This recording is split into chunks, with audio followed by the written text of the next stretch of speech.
what does it mean to be resolvable? The best way to answer that question is to really look at firms that were unresolvable in the financial crisis, firms that were too big to fail. Really, you have two that embody this problem. You've got Lehman, you've got AIG.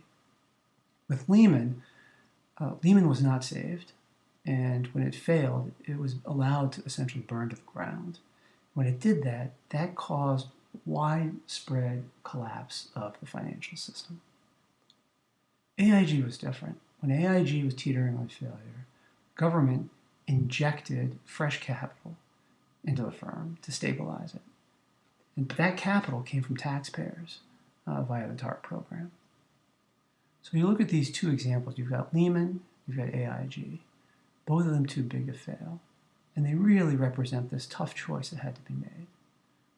With those kinds of firms, either A, don't bail it out, but you risk financial collapse, or B, you choose to protect the financial system by putting taxpayer money at risk.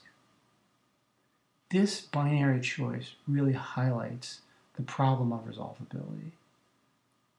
What you want, and it highlights what you want, which is to not bail out a firm and not have that threaten the financial system. So resolvability is really defined as not putting taxpayer money at risk and not putting the financial system at risk at the same time. The question is, how do you do that?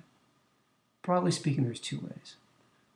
One is to let it burn, and really this is sometimes called the multiple point of entry strategy. Clearly, this didn't work for Lehman Brothers. Lehman Brothers was a fairly large investment bank, but it does work for smaller securities firms, broker-dealers, investment firms, MF Global being an example. It also works for smaller banks. IndyMac, the FDIC put IndyMac into receivership, but it doesn't really work for some of the bigger banks.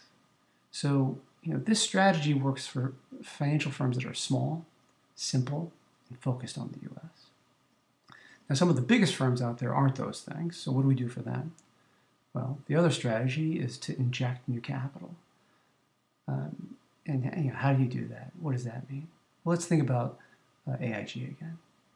So with AIG, remember, in November of 2008, the U.S. taxpayer, through TARP, injected about $40 billion of capital and then committed to another $30 billion of capital in March 2009.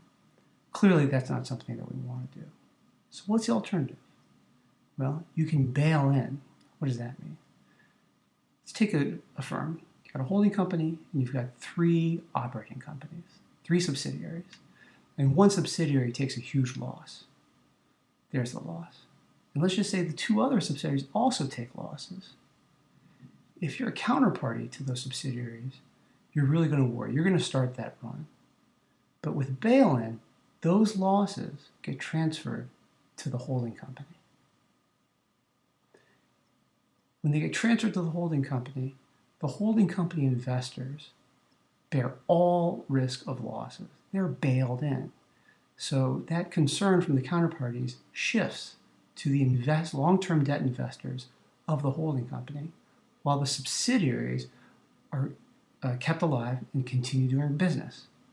This is essentially an injection of new capital into the subsidiaries from the holding company investors. So one might ask, does this mean that too big to fail has been solved? Well, not really. First, no firm has gone through a bail-in. It's untested. Second, that mechanism that was just described is just one of several other considerations, and there are a lot of devilish details that need to be figured out. Liquidity is one, derivatives, fraudulent transfer, and many others. And third, solving for all of these things simultaneously is not easy, as we and the firms are learning.